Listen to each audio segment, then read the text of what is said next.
This is the Boys Podcast on TV Podcast Industries, and this is our wrap-up of The Boys, Season 3.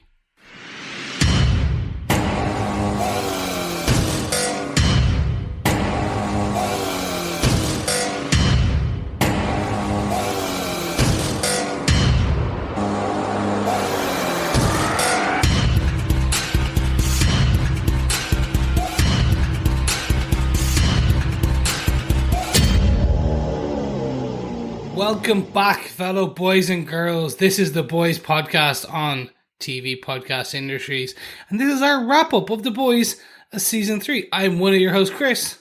Hello there, fellow boys and girls. I am one of your other hosts, John. Really good to be back to cover the wrap-up of Season 3 of The Boys. Yes, Darick still can't be with us. He's not feeling the best, so... We've secretly killed him. It's a two-man podcast from now on. That's it. Exactly. Like, no more Darick. You wanted a third, you get two. He is with his own very own Buster Beaver and friends, of course. But yes, Darick sadly can't be with us for the podcast, and he's hoping to be with us when we cover Sandman episode 3. Dream a Little Dream of Me, which we are covering here on TV Podcast Industries. Yes, but if you like what you hear and you liked our coverage of Season 3 of The Boys, make sure you are subscribed to each and every one of our feeds over at tvpodcastindustries.com. But also, if you want to give us feedback on any of the other shows we are covering, like She-Hulk, like Umbrella Academy, like Sandman, you can send us feedback to feedback@tvpodcastindustries.com. Now, we are going to get into our thoughts on Season 3 of The Boys. And we do hope you are going to listen along. Because you know what? We're also going to go through the answers to The Boys pub quiz. And we're going to pick out the draw live, in terms of when we're recording this, on the show. And then we'll read out some feedback from you fellow boys and girls before we wrap up and move into other shows. So without further ado, let's get into our spoiler-filled discussions, obviously, of Season 3 of The Boys. So let's just jump into it straight up. We usually cover each and every single one of our shows on The Boys with the boys moment, i.e. the protagonist moment, the Seven moment, antagonist moment, and some other outstanding moment that we found in that episode. So let's just jump in. John, what is your boys moment for this season? Mine's actually a girls moment. It's the involvement of Starlight and Queen Meave in The Boys for this season. Don't get me wrong, I would have absolutely loved to have seen more of Queen Meave. I just think she's a really good character, and Dominique McElligott is really, really good as Queen Meave. But I really like the notion of her being this insider. You know, after the events of season 2, really turning her upside down and inside out as regards to her loyalty to not only the Seven and Vought, but to Homelander. Yeah. I really liked giving the intel to Billy Butcher around Soldier Boy, you know, which is one of the big sort of moments that kicks off the mission for the boys, and providing him ultimately with the compound V24 effectively to give him temporary superpowers, which again is another huge element to this season, given that it affects both Billy Butcher's and Hughie's health and will lead them to die.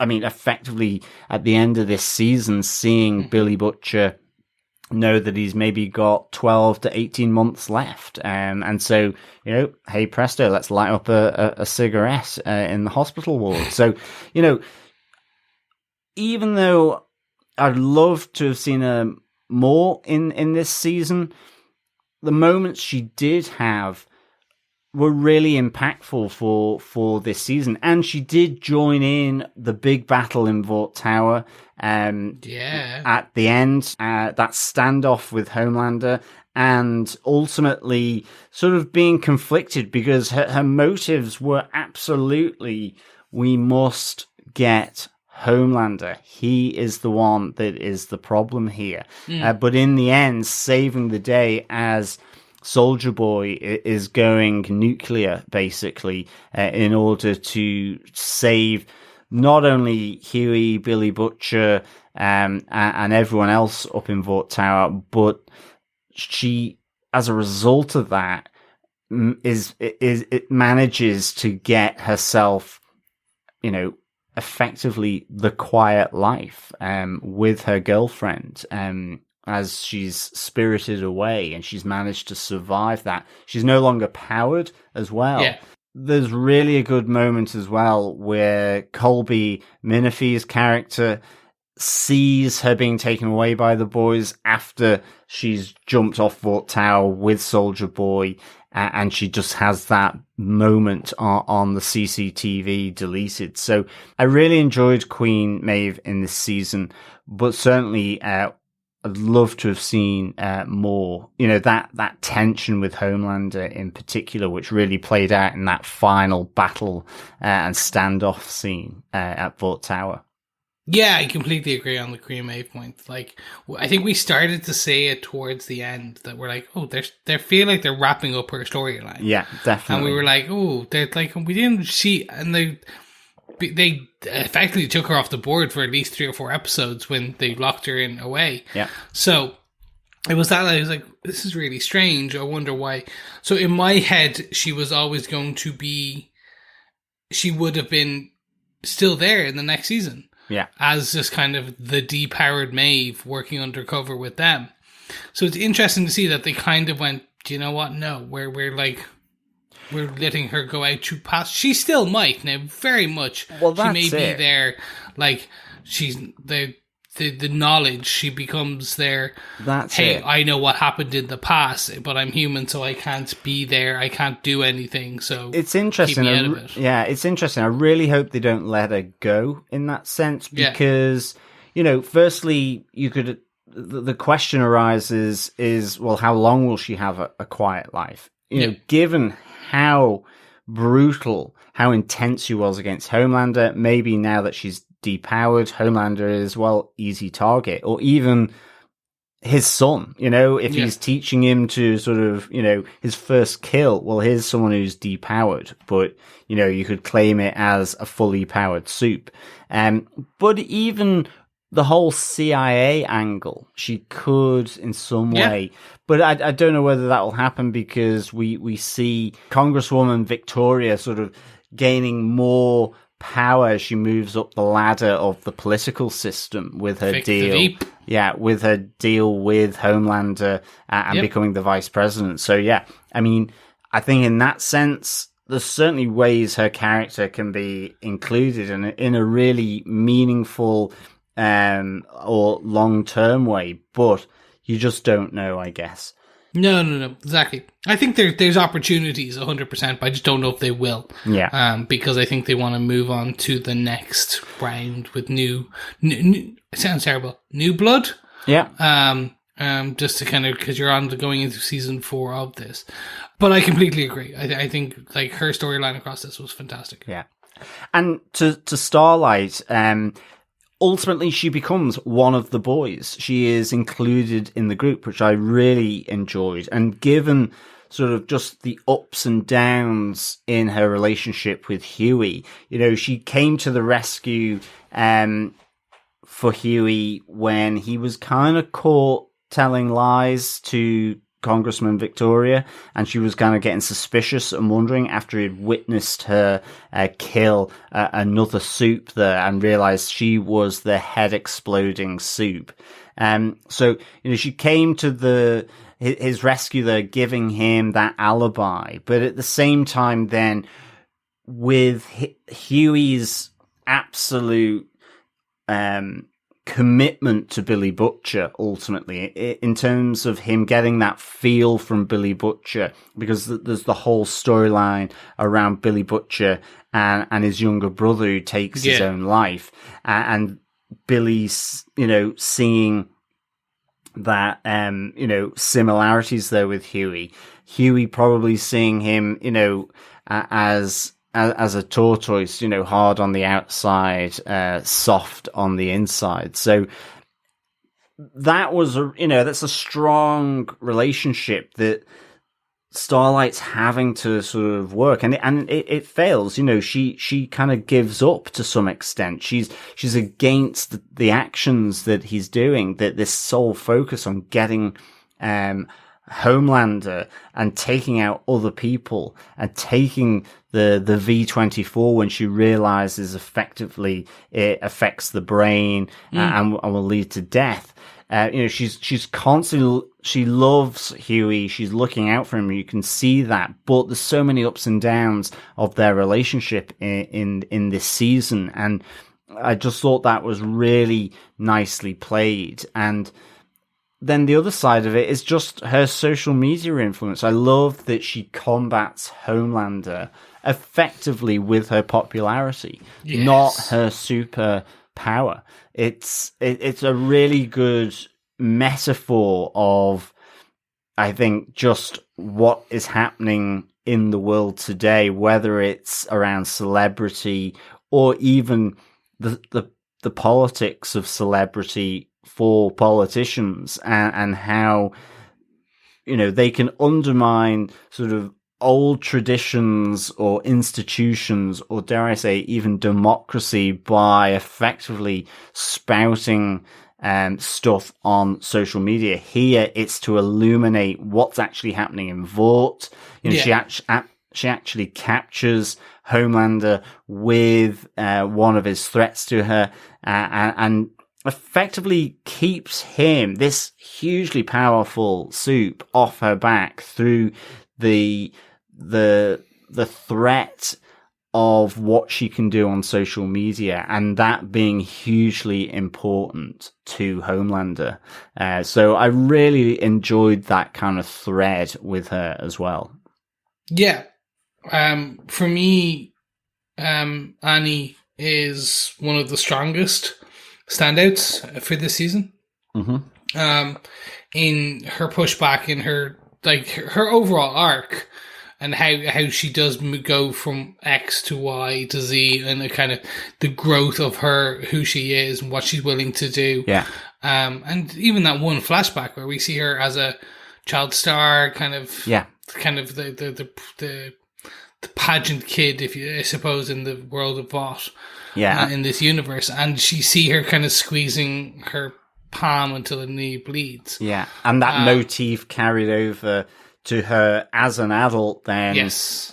Free effectively of the controlling influence of her mom, or the sort of the oppression's not the right word, but just sort of overbearing nature of her mother. Exactly. Being sort of translated X number of years down the line in her professional life as one of the 7 from Vought. Yeah. Really good.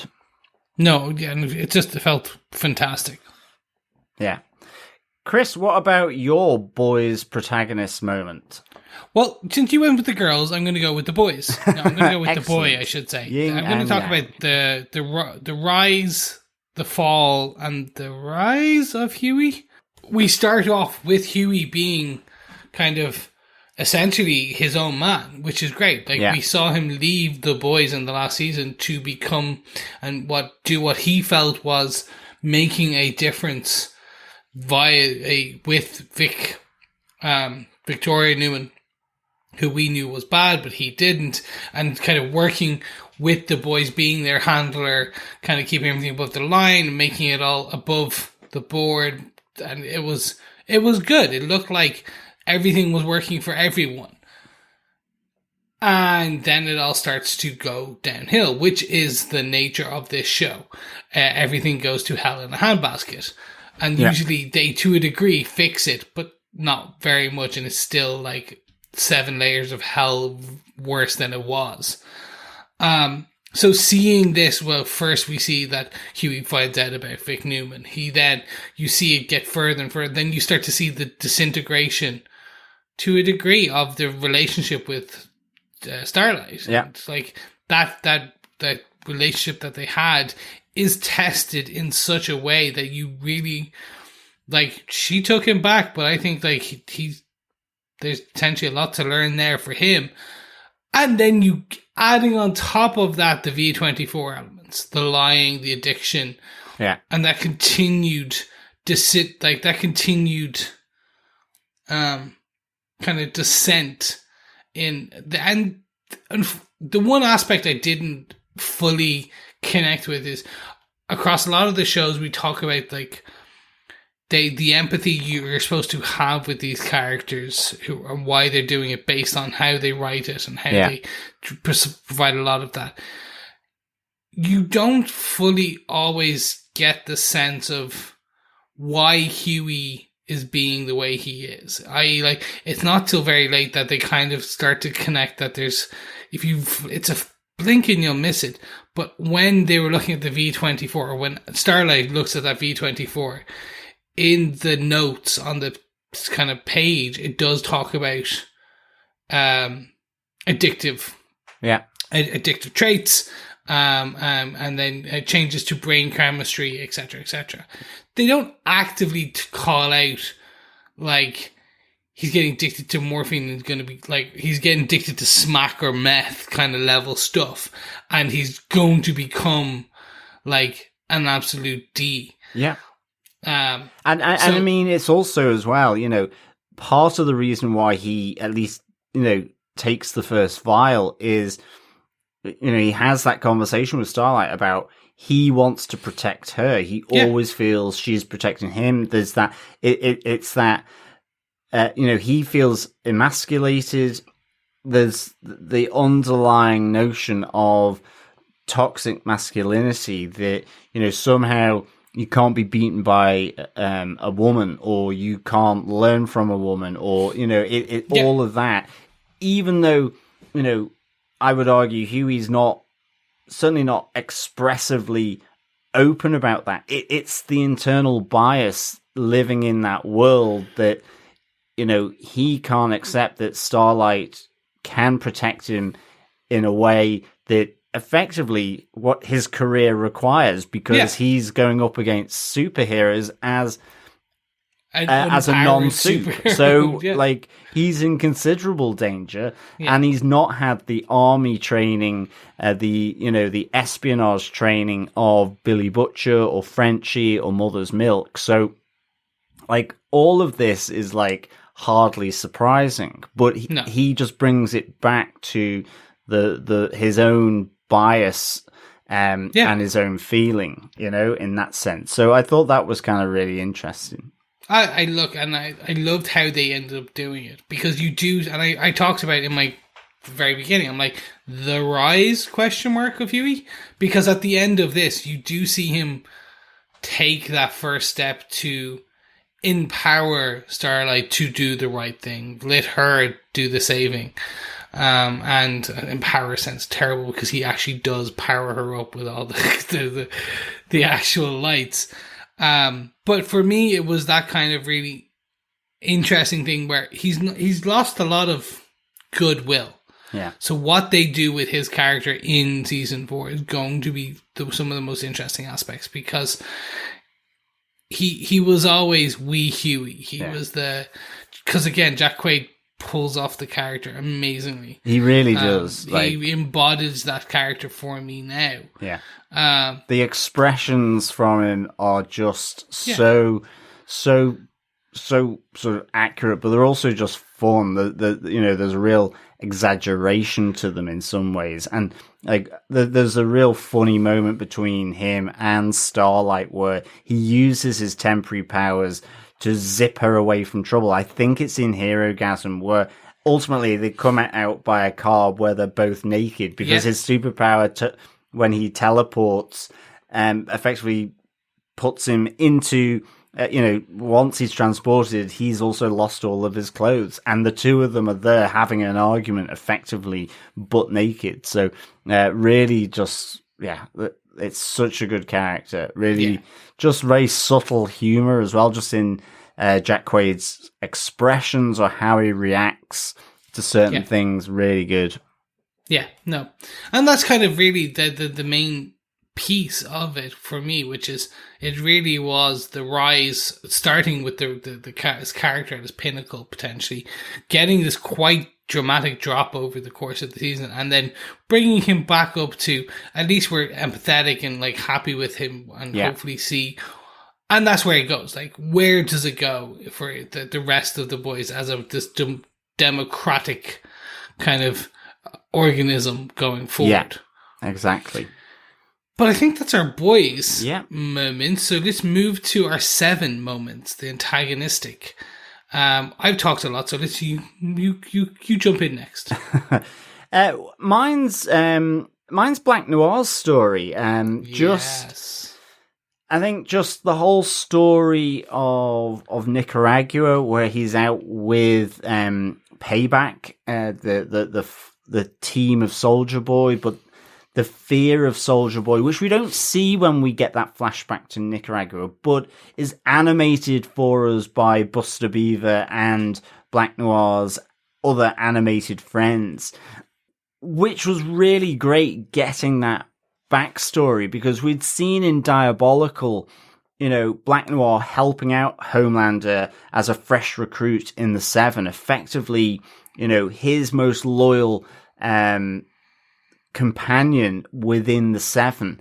And yet what we see here is that the previous version of Homelander, Soldier Boy, absolutely drove fear and violence into the whole of Payback.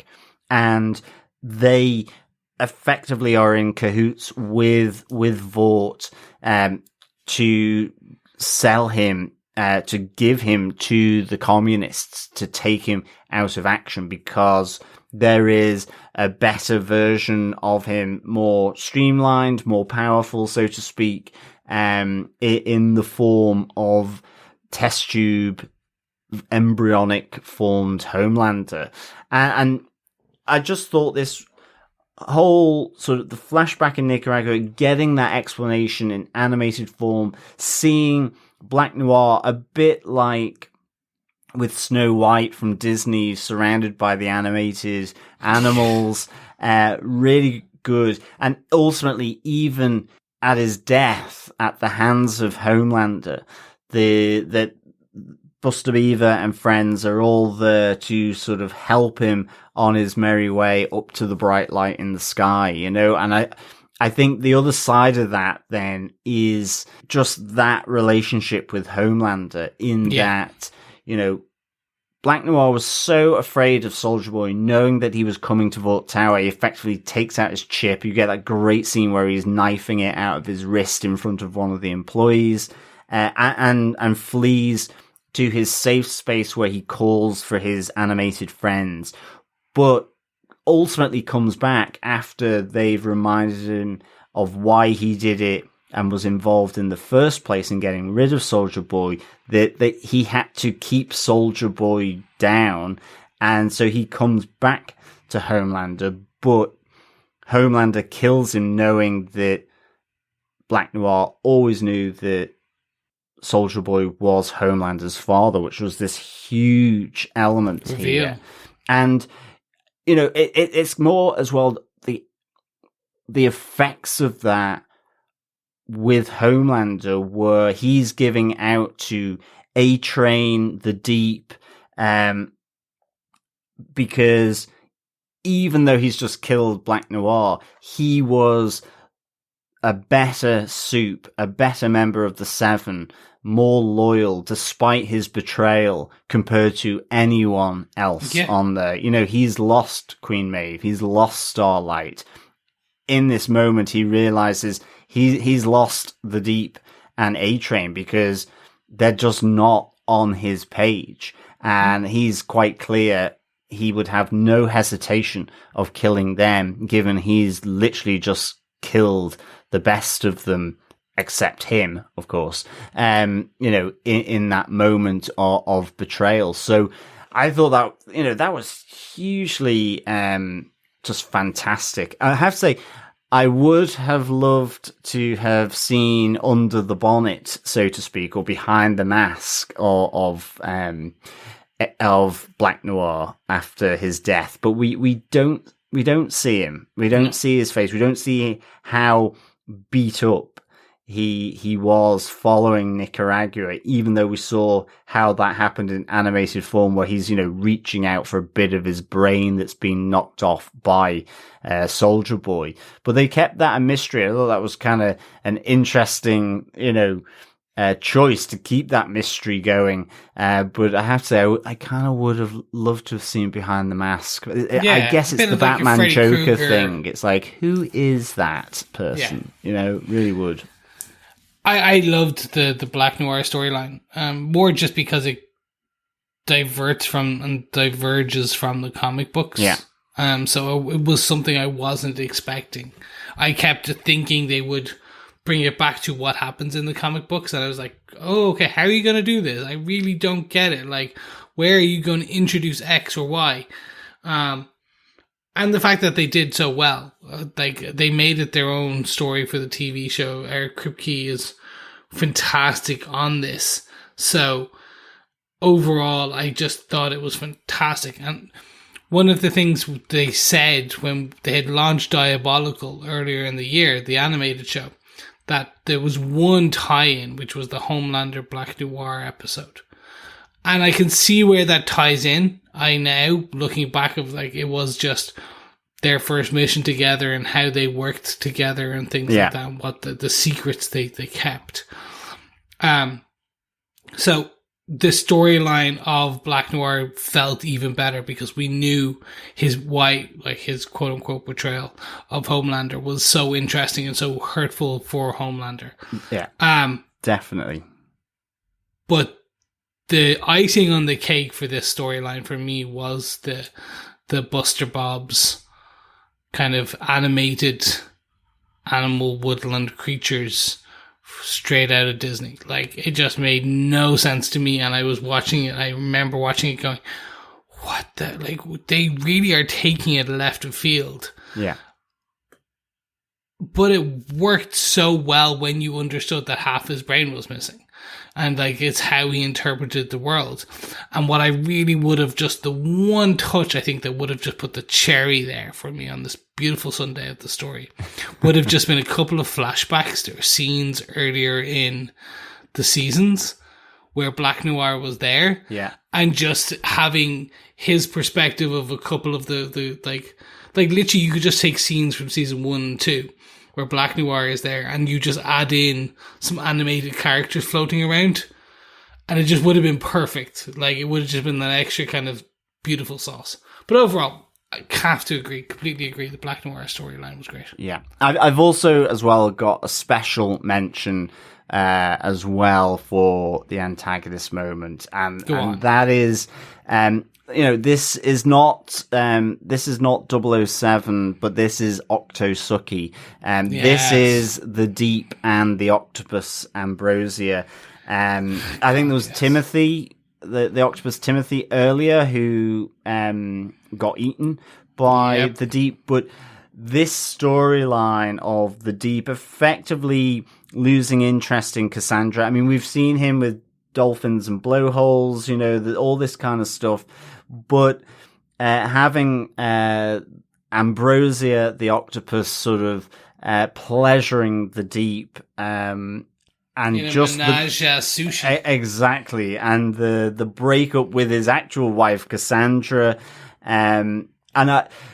it's to the Deep's sort of characteristic, which is it is all about him and the delusion that he has when Cassandra is leaving him, to think that somehow he had managed to reinvigorate his reputation because of himself and not because of Cassandra, and that everything's going to be all right without her. You know, we see him in as head of security, effectively firing everyone that can operate the machines to save money. So I really kind of loved just how far they took this with the Deep and Ambrosia the octopus. So it's just a special mention for that as well.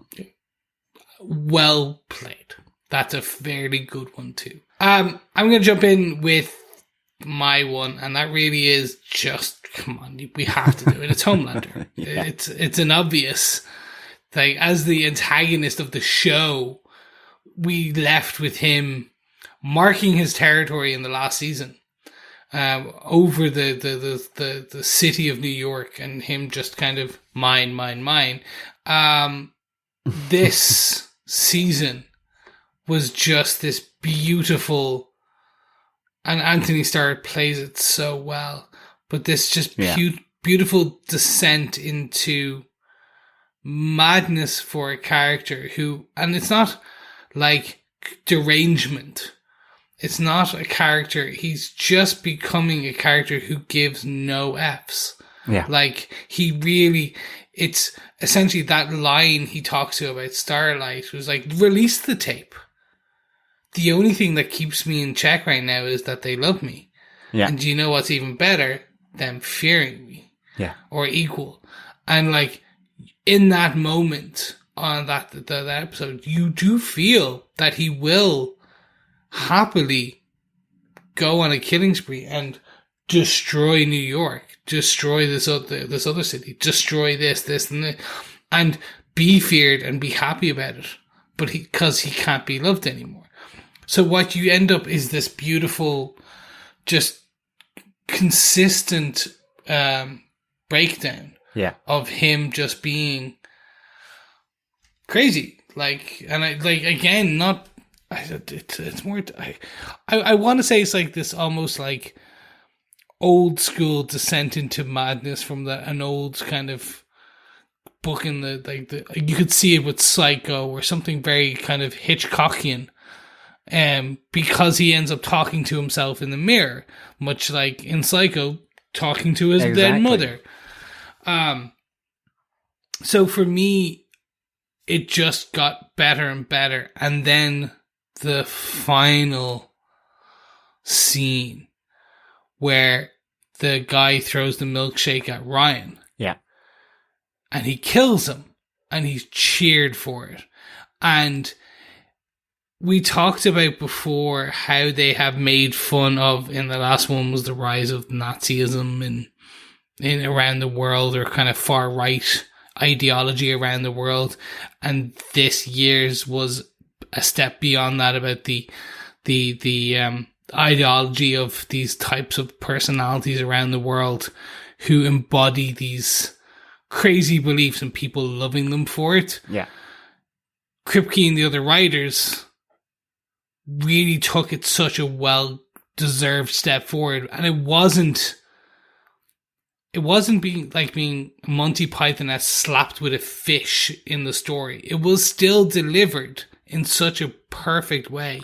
Like, you got these impactful moments, but ending, like, you could tell what they were talking about. It just wasn't slapped in your face. It was shown to you. That's it. I mean, I think they absolutely got it to a T. I mean, firstly, completely agree with you. Antony Starr is amazing in this role. And I mean, you know, he does psycho and violence and threat really, really good. And yet the flip side of this that we saw in this season is that deep insecurity about who he is, where he's come from, and about being cared for, being loved, and you know, father issues, effectively, you know, for want of a better word. And that in that moment, it's like what mentioned with Starlight, this, you know, he's cared for. He is adored by all these followers that he's pulled along with when he was with Stormfront, and that image being potentially destroyed through Starlight and showing what he's really like, at least to his non-Stormfront followers and adoring fans, is a threat to him. Like, because that's what he craves. He craves that attention, that adoration. And I think it's coupled with what we see earlier in the season where, you know, we see what he's asking Stormfront, who's lying in a hospital bed, what he's still asking her to do, which is effectively hand jobs, with her only good hand left. And yet at the same time, he's having to go on TV and effectively pull her down because of the views that she held, and then, you know, do the Avengers-like blockbuster where, again, he's taking down the Stormfront character from that story. So it all plays into him feeling small and manipulated all of a sudden by Vought, and this all these different elements just explode out, as you say, where it's like, I don't care anymore. I'm just going to be my truth on TV.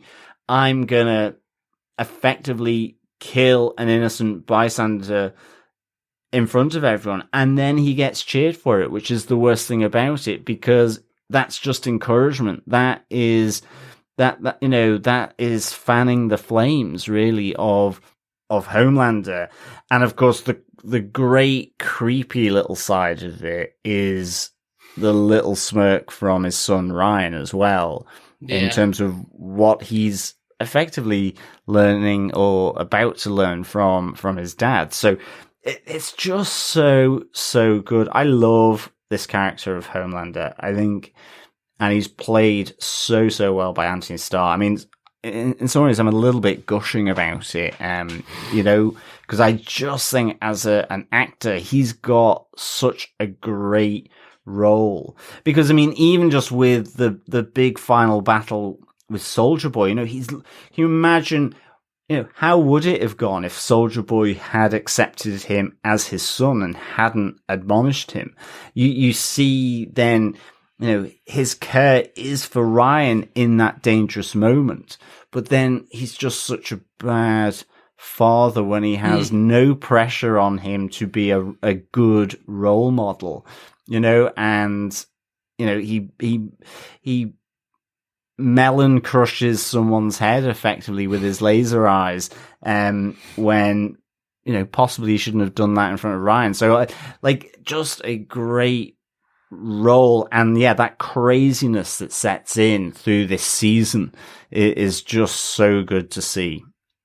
I'll close kind of my thoughts on Antony Starr and Homelander with this. If you get the chance, go out onto Google and put Antony Starr Logan/Wolverine, and the mock-ups of people have done of him as Wolverine in the MCU. And he's a bit tall for it, but, like, that's fine. Hugh Jackman was tall as well. Exactly. Like, I think just I could see the ferociousness of how he could get that across, going from absolute feral berserker mode back to just bub, like that dark growly. It would be absolutely fantastic. But I just want to see where it goes now next season, where, like, I know where the storyline for Homelander goes in the comic books, but we are no longer we're not in Kansas anymore, Toto. Like, we're onto into a new wicked world of Oz. So I want to see where this wicked witch of the West and her daughter go, or in this case, his son. Homelander 2, Home Year. Yeah. The Homeboy. There we are. I still like that. But I think that's all we have on our antagonist moments. Should we move into our other moments for this? Yes, our outstanding moment. Chris, what's your outstanding moment? I have a quick one. It was the dance number. Again, we didn't really have to talk much about Frenchie and female, or like the rest of the boys had a fantastic season as well. They all had key moments, and I connected with MM's kind of storyline amazingly. I have always rooted for Frenchie and the female getting together, Kimiko, like both of them getting the moment beyond the boys, being better for each other outside of this point. So seeing them get close to this, sharing the kiss. Yeah. And then getting this fantastic out of left field dance number. Yeah. I was just like, yeah, I'm happy. Like, this was everything I wanted to be, because it wasn't a phoned in one. It was a proper choreographed like number. Definitely. With kind of like backup dancers and changes of sets and over the top, like it was the everything I wanted it to be. Yeah. So it was just, it's the one bit I wanted. Definitely. And I think you're right. You know, I mean, in some respects, Frenchie and the female also had a bit of a back seat in this to some extent, you know, but their relationship was really topsy-turvy, but it was to do with about both of them understanding one another, and I think in particular with the female, or Kimiko, you know, having been depowered, wanting the full V compound to be injected because that's her choice, and Frenchie ultimately seeing what she meant with that. So the real intimacy about, you know, their just understanding of one another. So it was really good, yeah. It's a shame that they ended where it did. Yeah. Because I did think the two of them being a romantic couple would have been more fun than the family. But potentially it's like, it's this kind of, will they want this continuous, will they, won't they? Because you don't get that with any other characters. So you get this with Frenchie and the female. Definitely. But overall, absolutely, just that this moment was and actually a lot of the musical moments. So like the Soldier Boy singing the kind of Blondie song. It was just, all of them were just well done. Exactly. But yeah.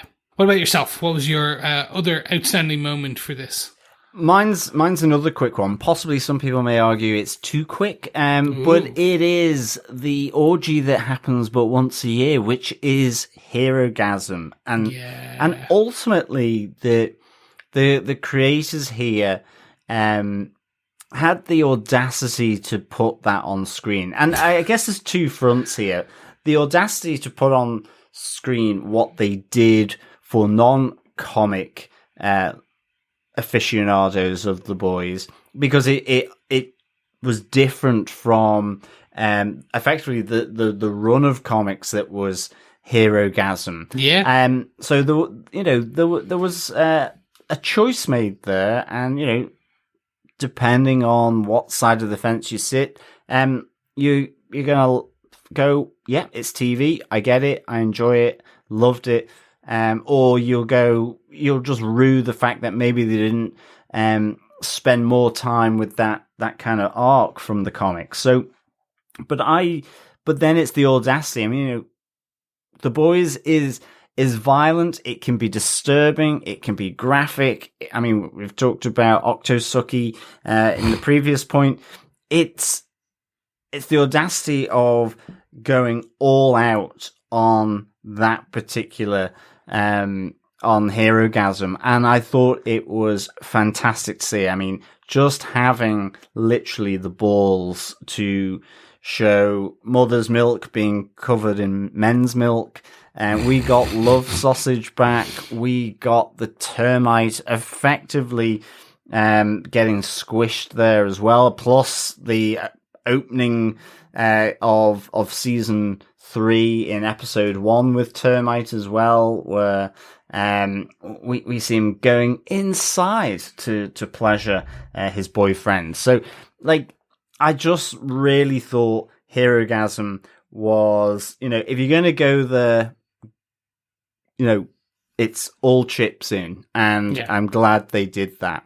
They didn't shy away from the fact that, orgies happen, I guess, in the real world. So why not have the soups who feel so powerful and can do anything? This is what they do. It's kind of like, the fall of ancient Rome almost, in terms of what was going on. So, but who was Caligula? well, exactly. So I thought this was really good. And of course, in amongst, and I think this is what the boys did well, in amongst all of this, you have the storyline of Soldier Boy coming to sort of pay back on former members of Payback. And yep. I really kind of, it moved it along. It showed the tensions between Billy Butcher and Mother's Milk in terms of what they were doing. Both are there for different reasons. You have Starlight, Mother's Milk, rescuing people after Soldier Boy again has gone nuclear. And you have the first sort of fight between Homelander and Soldier Boy with Billy Butcher and Hughie in tow happening there as well. But ultimately, it drove the relationships and story on, and in amongst all this crazy hero-gasm. So I thought it was really, really good. I enjoyed Hero-gasm. I know there's a contingent on the internet that didn't, but to be fair, there's a contingent on the internet for everything. Let's be honest, a lot of people don't like a lot of things. But for me, I enjoyed the original storyline Hero-gasm, and I enjoyed this because this is the thing the boys, the TV show, does well. They're over the top, but they're never, in my opinion, over the top for the sake of being completely over the top. The violence and gore is there because of what the show is, but the storylines and the pieces they put in are always there. Like, Love Sausage introduction was there for a reason. Yeah. It was a gag in the hospital, but they brought him back. The termite in the beginning was there for later as well, because then you got the two bits. And they also wanted an Ant-Man joke, literally answering what would happen if you did the Thanos moment. Yeah. But all of that is there for a reason. And so for me, Hero-gasm was perfectly blended into the overall storyline. Yeah, definitely. And well, with that comment, I think that's the end. So any notes that you want to discuss, or should we move into our overall thoughts of season 3? I think I'm happy to go into overall thoughts on season 3. Well then, take it away, Mr. Harrison. What did you think? What are your overall thoughts on season 3 of The Boys? I loved this season of The Boys. I'd give it 5 busted beavers out of 5. I just think, there is so much in this. If Darick was on the podcast, we would have gotten other points as well, because there's so much to pull out. In a sense, we haven't even covered Soldier Boy. Yeah. And Jensen Ackles was amazing. Yeah. Another one of the best parts. Exactly. It was so good. It is one of those rare beauties that is not at all going to be liked by everyone, but it combines really good storytelling with just craziness and things that, people would expect not to happen on TV for some reason, because they don't necessarily see this in the real world. But, there's violence in the real world. There is, I guess, orgies in the real world. There is all this stuff that is heightened, absolutely. And it affects people. And so that side, but it retains a wicked sense of humor.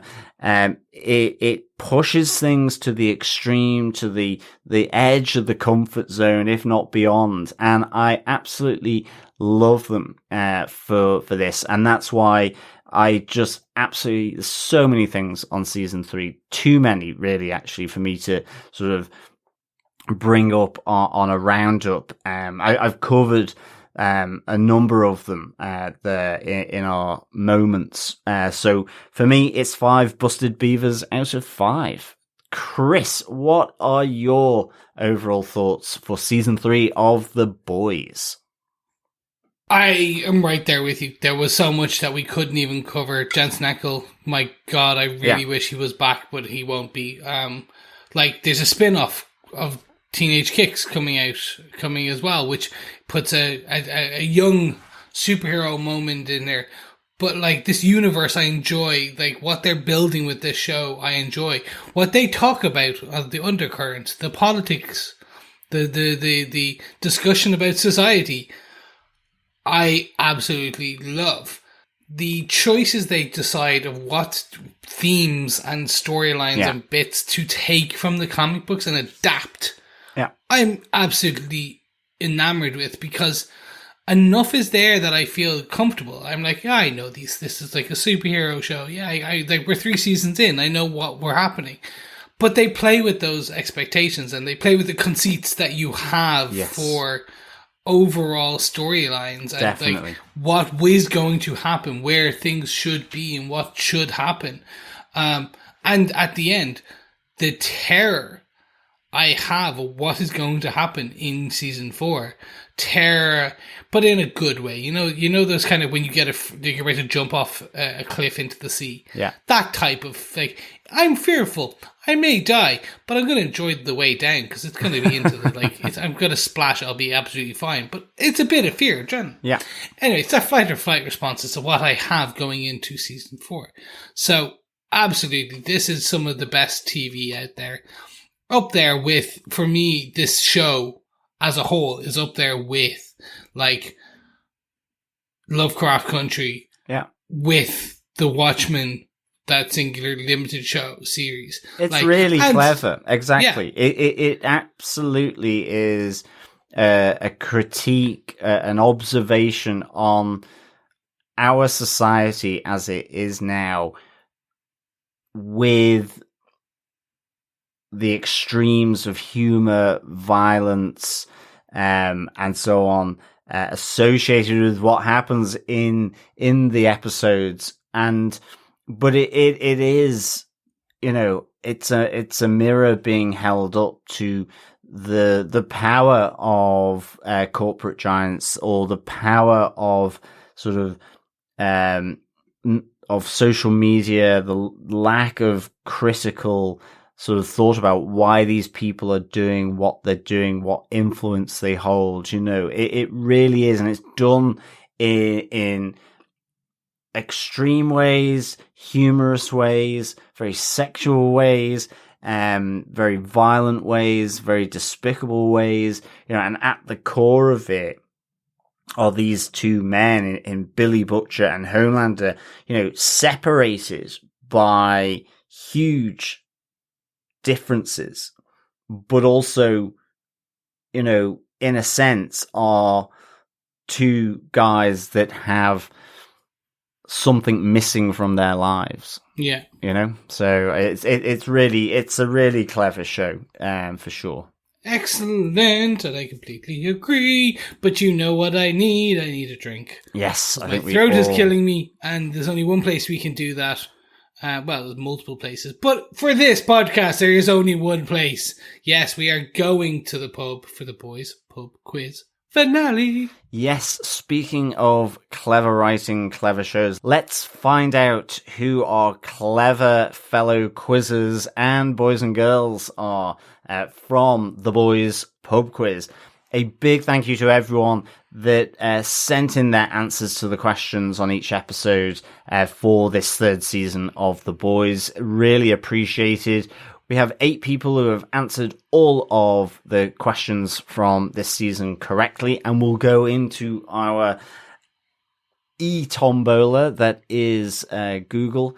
And they are Pete DeMalatis, John Ganal, Dr. Bob Phillips, Jamie Lawson, Victor Von Doom, Joss Hassenfuss, Will Walton, and Lisa Lockridge. So congratulations to you all. But let us run through the answers to our 8 questions. Chris, take it from the top. Sure. Question 1 from episode 1. What gift does Billy Butcher bring to Homelander's son, Ryan? The answer is Connect 4. Yes. God, I haven't played Connect 4 in ages.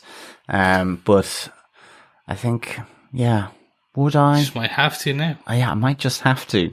Yeah, it is Connect 4. On to question 2. What book is Stan Edgar reading to Newman's daughter? It is Alexander and the Terrible, Horrible, No Good, Very Bad Day. Yes. We've all had one of those days. We certainly have. Episode 3. The question is, in the camp in Nicaragua, what song is being covered on the radio? This song is also featured in Moon Knight. The answer is, Wake Me Up Before You Go. Yes, wham! Excellent stuff. On to Glorious 5-Year Purpose, or question 4 from episode 4. What's missing from the coffee that Stan Edgar brings to Victoria Newman? They were out of oat milk. There you go. She's lactose intolerant, apparently. Yes, she's a non-dairy milk person. Excellent. There we are. Interesting. Episode 5, question 5. What musical are Kimiko and Frenchie watching in the hospital? The answer is Girl Crazy. Yes. Girl Crazy. Gosh, I quite like that. Boy Crazy. Yeah, Boy Crazy. Homelander Crazy. Everyone crazy. Crazy. Question 6. Yes, this one was a little bit different in that it was also a joke. Why did the picture go to jail, Chris? The answer is because it was framed. Yes. I am absolutely laughing from that. My sides have just split in a boy's way. Moving on, episode 7. Question 7. What animal is Black Noir in the animated play that his friends put on for him? Oh, he's one and only a sheep. Yes. And finally, fellow quizzers and boys and girls, question 8. What movie did the Soldier Boy story film lose out to for the Best Picture award at the 1951 Oscars? It is An American in Paris. Yes. So they are the 8 questions, 8 answers for you. And now let us get into our draw for our fellow quizzes. Chris, would you like to ask our e-randomizer to pick out a number from 1 to 8, please? Sure. Hey Google, randomly pick a number between 1 and 8. 2. The answer is 2. 2. Ha ha ha. Yes. Thank you so much for everyone.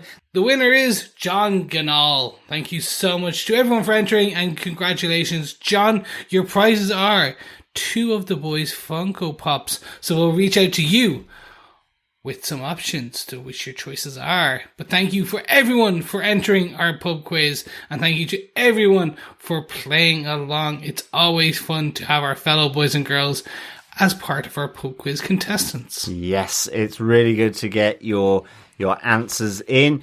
We also love feedback from our fellow boys and girls as well. And so with our season 3 wrap up, here are some of the comments, thoughts, theories on season 3. First up for this feedback session, we have an email in from James Erin on season 3.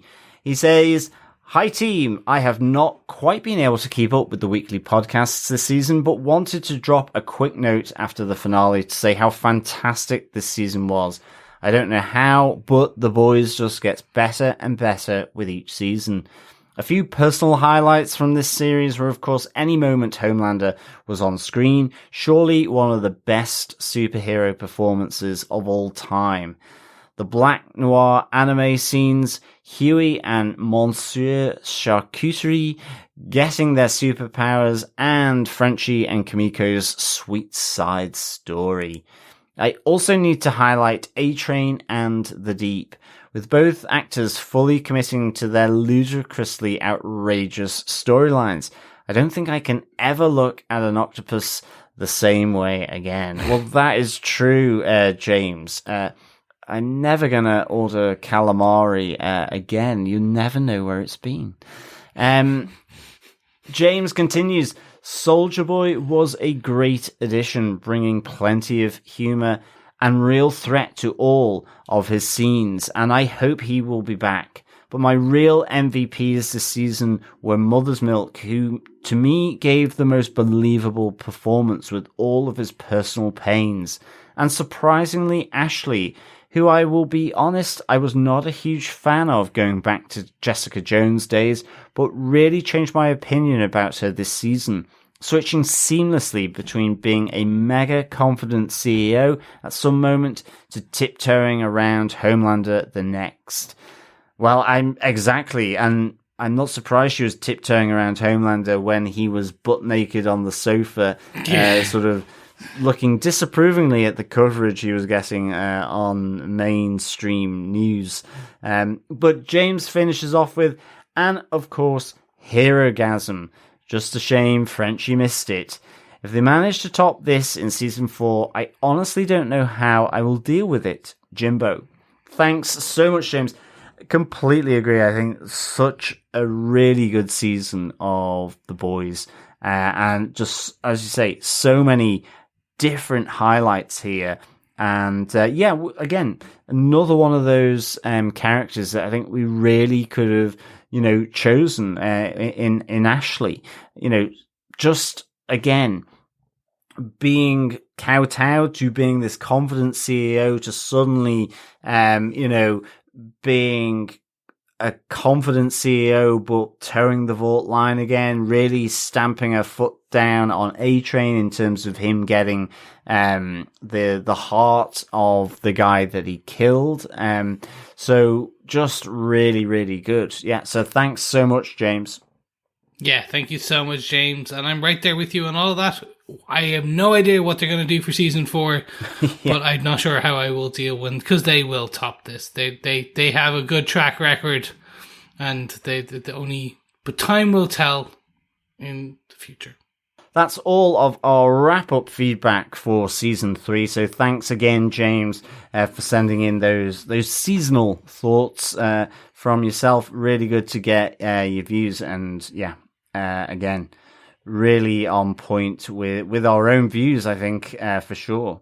Yep, thank you so much to James for his feedback on this episode, and for everyone who gave us feedback throughout the season. We really appreciate all the boys and girls sending in your thoughts so we can share them with the world. Beyond that, we also really appreciate all our Patreons, because this episode of TV Podcast Industries is brought to you by our supporters on patreon.com, including Steve Brown. Thank you so much, Steve. Yes, thank you so much, Steve. If you want to support us like Steve, you can head on over to patreon.com/TV Podcast Industries. For any monthly amount, you can support us there. Or if you'd like to support us with a one-off donation, you can pop on over to buymeacoffee.com/TVPI, where you can literally buy us a coffee. It's an amazing little service. Thank you so much to everyone. If you don't have any cash to throw our way, don't worry. We don't hold it against you. You can support us by subscribing to the podcast on each and every channel, leaving us a review, because giving us a 5 stars really helps with discoverability and getting other people across as we start new shows and new things. But also, you can share it with your friends, because sharing the podcast is what, John? It is, of course, fellow boys and girls, sharing the love, and we appreciate... And we appreciate any support that you can give us, any which way you can. It really is very much well received. So thank you so much, fellow boys and girls. If you've been following along with the boys, thank you so much. We've also been covering a host of other shows. We just finished our coverage of Miss Marvel, so you can listen to our wrap-up there. And we also did our Slushy Bar quiz. If you've enjoyed the season of Umbrella Academy, we're close to our penultimate episode and our finals there and our wrap-ups, so make sure you're checking us out if you wanted to see our thoughts for season 3 of Umbrella Academy. We are also doing the one and only Neil Gaiman's The Sandman on Netflix. We're covering that there, so why not pop on over and listen to our Sandman podcast. While we do all those other things, we are gearing up for the introduction of the latest attorney-in-law, She-Hulk, which drops later this month in August on Disney+. Yes. There is lots of stuff going on TV podcast industries. Thank you so much for joining us for our Season 3 coverage of The Boys. It has been a ride.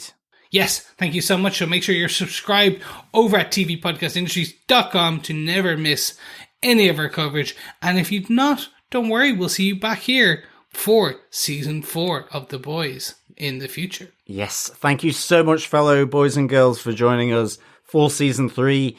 It is, as always, a pleasure discussing all things The Boys with you. Remember, keep watching, keep listening, and keep sausaging. Bye. Bye.